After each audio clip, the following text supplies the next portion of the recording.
Welcome, curious minds, to a world of knowledge and discovery. Welcome to another exciting video, where we'll be shedding light on Killinaskully.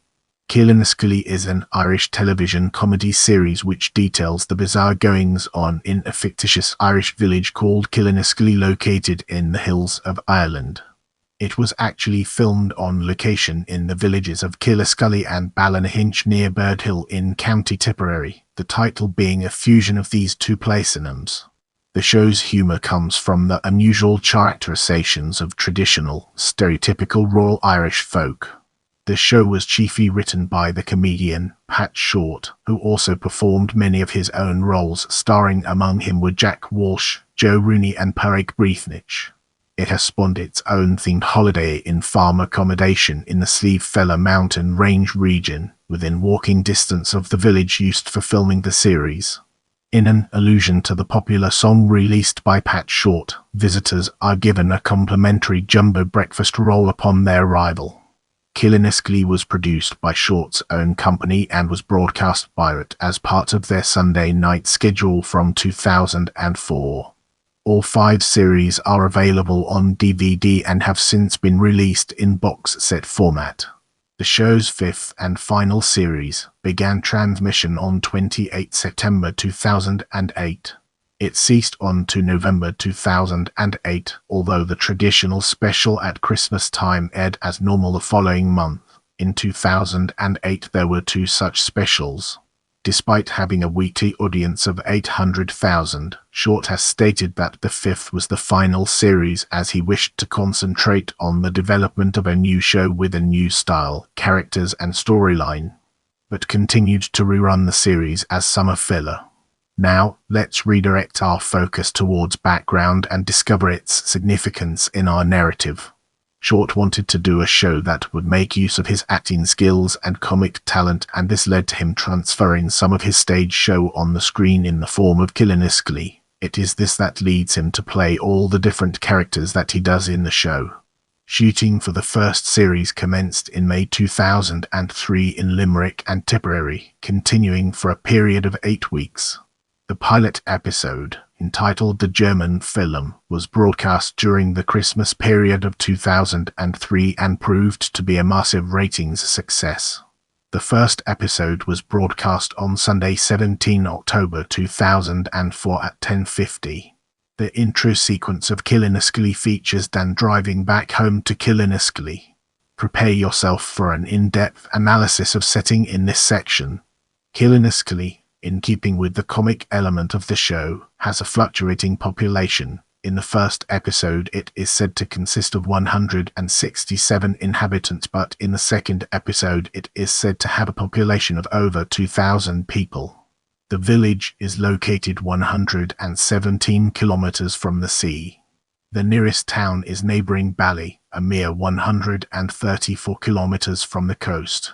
Ali is first alluded to in the 5th episode, entitled The Pitch. The rural setting allows for greater comic effect in the introduction of such ideas as a community radio station to the show. The series is largely set around the buildings that Killinaskully is composed of, that is the church, school, guard station, public house and a house that is used for the exterior of Goretti's bed and breakfast in the show. Dan and Bridie's cottage is located outside the village. Let's transition to Pat Shortt's characters and uncover its significance.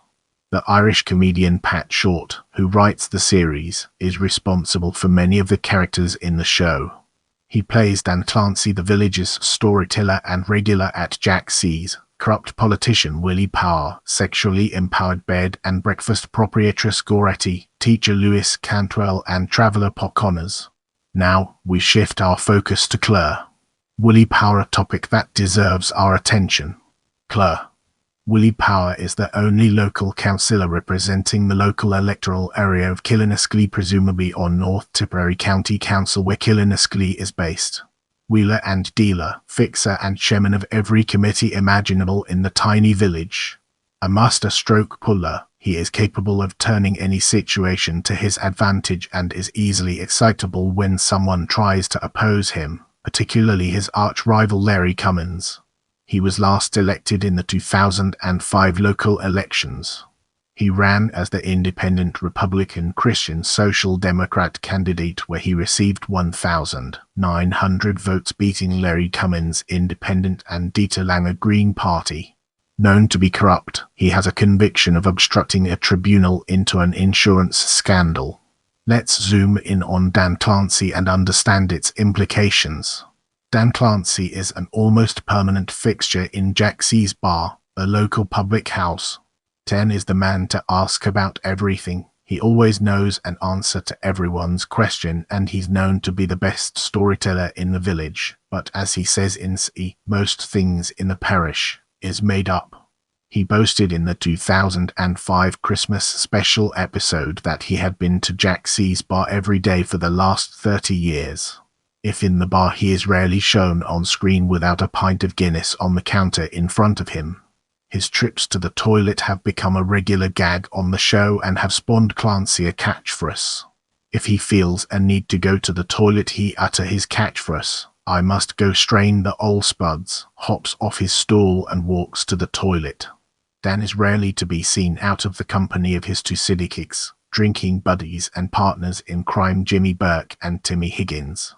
Dan first appeared in Dunbelievable's episode D Mammy. He is shown to spend most of his time in the bar, albeit without his signature pint, instead with a whiskey. Dan is noticeably different in Dunbelievables. While he still tells stories, he tends to seem drunk almost every time he's on screen, even in the morning. Whether there is some continuity between Dunbelievables and Killinaskully is unknown, although it seems likely. As we transition to the next segment, let's unravel the mysteries surrounding Goretti and gain a fresh perspective. Goretti is the sexually voracious Protestant proprietress of the Mount Bernadette Bed and Breakfast, which is located beside Dick O'Toole's Garda Station. A mistress of the double entendre, she has lived alone since the mysterious disappearance of her husband, the magician Mossy the Magnificent. In her spare time, she is the leader of the local power walking group. She is good friends with the only other Protestant in town, Theo Wigmore. Goretti's husband, Mossy the Magnificent, returns telling Goretti of how he was performing a magic when he made real magic. After some time at home with her, he gets annoyed and stomps to the bathroom, where he lifts his wand and disappears. Let's now zoom in on Lewis Cantwell and uncover the hidden gems that lie within. Mr. Cantwell is a teacher in the local school, albeit a not-so-good one, as sometimes he smacks the children on the back of their heads and holds a not-so-secret affection towards Miss Fahey. He first appears in the second episode, entitled The Date, when his affection for Miss Fahey meets competition in the newly arrived filmmaker Dieter Langer. Ever since Miss Fahey and Dieter got married, Cantwell is usually to be found in a depressed state over something or other, as the light has left his life. Cantwell appears as a caring person towards Miss Fahey, but when it turns to school children, he's not short of insults for them. Get ready to immerse yourself in the world of Pocahontas as we examine its impact and relevance. A member of the travelling community with a keen eye for business, based on Pat Shortt's character of Pocahontas from his DVD Live and a Bit Dangerous, has a brother, also called Pocahontas. He was named after his grandfather, while the other Pa was named after his father.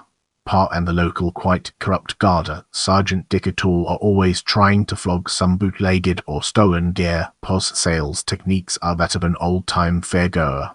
Pa has a cousin Martin who accompanies him in his pursuit to get his mare Brandy in foal to the fast race horse. In the upcoming portion, we'll be dissecting Dick O'Toole to gain a comprehensive understanding of its implications. Played by Pascal Scott, O'Toole is the local member of the Garda Socorner.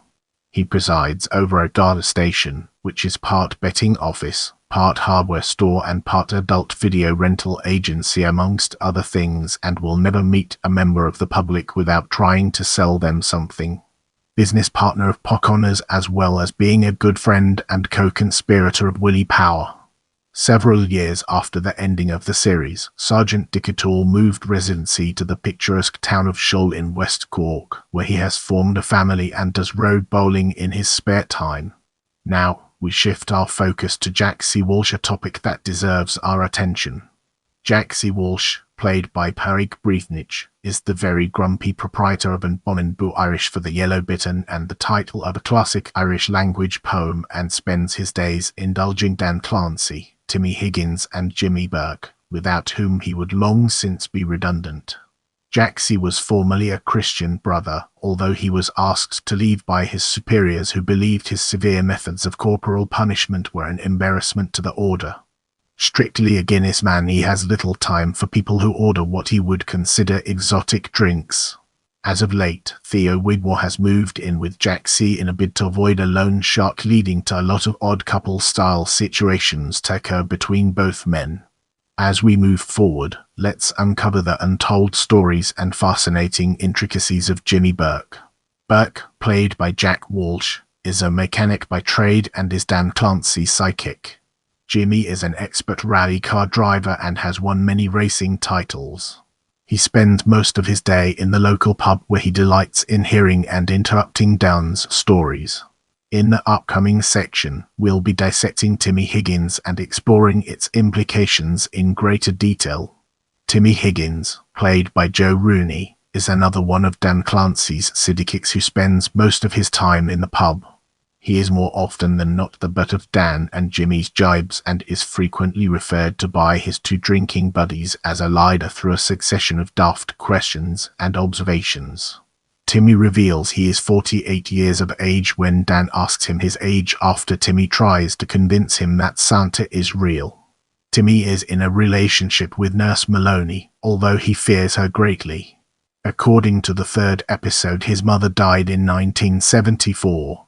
Get ready for an exciting exploration as we unravel the mysteries of Miss Catherine Fahey. Played by Aoife Maloney, Fahey is the local primary school teacher. She is the object of Lewis Cantwell's affections but marries the German Dieter instead. She makes her debut in the second episode, entitled The Date, when the love triangle is first examined. She later marries Dieter. Without wasting any more time, let's jump into the fascinating world of Dieter Langer. Dieter Langer, played by Louis Lovett, is a former German filmmaker who arrives in Killinaskully in the first episode with his partner Hans. Langer is a big fan of the singer Johnny Logan. After some difficulty in making their film, including the squashing of their equipment and Hans and Dieter's growing love for the local schoolteacher, Miss Fahey, Dieter switches trade to become a cheese vendor, a respectable trade which he hopes to use to woo his new love. He operates his Dieter's driven deli through the village from the back of his van. However, his cheese is responsible for causing some very strange dreams, and the concepts of cheese and cheese vending are used repeatedly for comic effect throughout the series.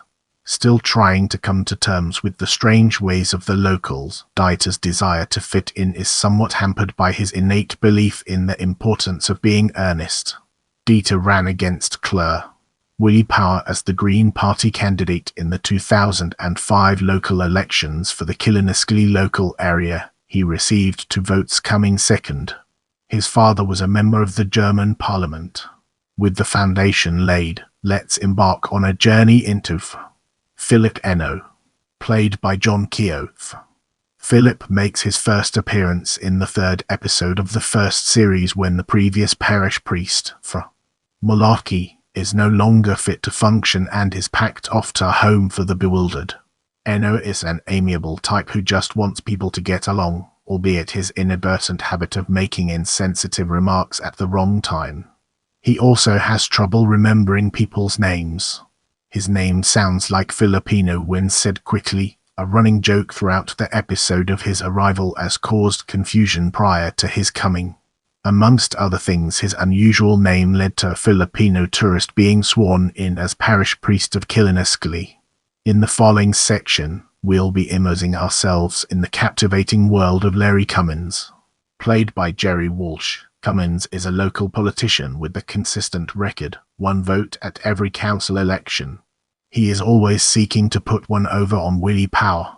Cummins makes his debut in the 4th episode of the series, entitled The Sign. Turning our focus to the widow Gilhooly, let's explore its key elements. Played by Maria McDimitro, Mrs. Gilhooly is a stern woman who is not in the habit of repeating herself, which she says in most of the episodes she features in. Mrs. Gilhooly is an exceptionally pious woman who always makes time for the church in her life and has a habit of being preachy towards others. She is also an award-winning fiddler. She makes her debut in the same episode of Philip Eno. In this section, we'll be shedding light on Theo Wigmore and its impact on our understanding of the subject. Played by Jim Queally, Theo is a well-educated Protestant pharmacist with an air of sophistication and fan of literature who regularly quotes poetry and who likes to assist in the artistic and literary aspects of the community, such as directing the nativity play at Christmas. He makes his debut in episode 2 of the series, entitled The Date, as well as dispensing medicines for all the unusual ailments suffered by the local inhabitants. Theo was once the acting landlord at Jack C's while Jack C was at a funeral and now lodges with him since the time his life was put under threat by his dead mother's dealings with a notorious moneylender. Their living together leads to frequent bickering, which leads both men to look like an old married couple, much to the amusement of Dan, Timmy and Jimmy. Incidentally, his mother makes an appearance in the 4th episode, entitled The Sign, when she is portrayed by Ronnie Masterson. Brace yourselves for the next chapter, where we'll be dissecting Nurse Sheila Maloney. Played by Eileen Gibbons, Maloney is infatuated with Timmy. This infatuation is first addressed in the 5th episode, entitled The Pitch. She expresses concern for him when he is in danger and is full of praise for him when he does something correctly. Although at the wedding of Dieter to Miss Fahey, she and Timmy share a drunken sexual encounter in the bridal suite, which by the start of the following series has blossomed into a relationship. She first appears in the 2nd episode, entitled The Date. Now, let's shift our perspective and explore Bridie Clancy through a fresh lens, unlocking new perspectives. Played by Mary Harvey, she is Dan's sister. She makes her first appearance in the 1st episode of the 2nd series, entitled The Election. She is an expert at rabbit hunting and has a knack for getting into potentially lethal situations and coming out unscathed. It is implied on several occasions that she has a soft spot for Sergeant Dick. Welcome to the next segment, where we explore Michael Clancy and its significance in our journey. Played by Paul Fitzgerald, a troublesome schoolboy who has a habit of ruining important moments, such as spoiling the nativity play by saying that there was in fact room at the inn. He shares Dan's surname, although it is not clear if he is related to him or not. As we move forward, let's uncover the untold stories and fascinating intricacies of the Bally Boys. The Bally Boys are the arch-rivals of Killinaskully's Dan, Jimmy, Jack C and Timmy. In the following segment, we'll be examining cast in greater detail. Pat Shortt as Dantansi Willie Páraic and Paul Picon as Jack Walsh as Jimmy Burke, Joe Rooney as Timmy Higgins, Páraic Breathnach as Jack C. Walsh, Pascal Scott as Sergeant Dick O'Toole, Lewis Lovett as Dieter Lange, John Keogh as Father Eno, Mary Harvey as Bridie Clancy, Jim Queally as Theo Wigmore, Maria McDimitro as Mrs. Gilhooly, Aoife Maloney as Miss Fahey, Jerry Walsh as Larry Cummins. Let's now turn our attention to guest appearances and examine its role within a larger context. A number of well-known personalities have made appearances as themselves in Killinaskully. In episode 6, entitled The Funeral, newsreader Ken Hammond and sports broadcasters George Hamilton and Jimmy McGee visit the village. In this part of the video, we'll be delving deeper into episodes and analyzing its key components. The series has often been repeated but below are the dates of original transmission of each series. First airing 1/26 September 2004 to 25 September 2005, 3/1 October 2006, 4/30 September 2007, 5/28 September 2008. As we enter this new phase, let's uncover the impact of reception on our broader topic. Killinaskully received poor reviews from critics but earned large viewership figures. Shane Hegarty, the Irish Times' television critic, said the programme emphasised the rural-urban divide, and because TV critics tend to stand very firmly on one side of that gap, they have seldom attempted to understand the popularity of something so old-fashioned, predictable and lazy. John Drennan of the Irish Independent commented, if there was a sweeter sound in Irish journalism than the wails of the effete South Dublin TV critic when viewing figures show Killinaskully has trounced John Kelly's The View once again. Drennan said division over the show was the modern equivalent of the 19th cultural wars over the language movement, with one side featuring the sort of cultural snob who faints at the sight of a central breakfast roll and who also fondly imagines the drawing rooms and restaurants of South Dublin bear an uncanny resemblance to the set of Frasier. John Boland in the Irish Independent has said how the characters lack depth. I've never been much of a fan of Pat Short's broad brand of comedy, with its gallery of cartoon culchy villager wearing silly wigs and speaking in exaggerated mock accents. Boland continued, Killinaskully makes Short's earlier work with John Kenny in Dunbelievables seem like Curb Your Enthusiasm by comparison. Adele King dislikes the paddywhackery, describing it as insular, embarrassing and lacking in sophistication. Despite repeated negative publicity from critics, the show pulls in an average viewership of 500,000 for each episode, which rose as high as 800,000 for the Christmas specials on 25 December. In 2004 and 2005, it was Ireland's top-rated programme during the festive season. On 25 December 2005, 825,000 viewers tuned in to watch A Killinaskully Christmas Carol. 25 December 2007 special episode attracted viewing figures of 770,000 for Christmas Special 4, The Last Round.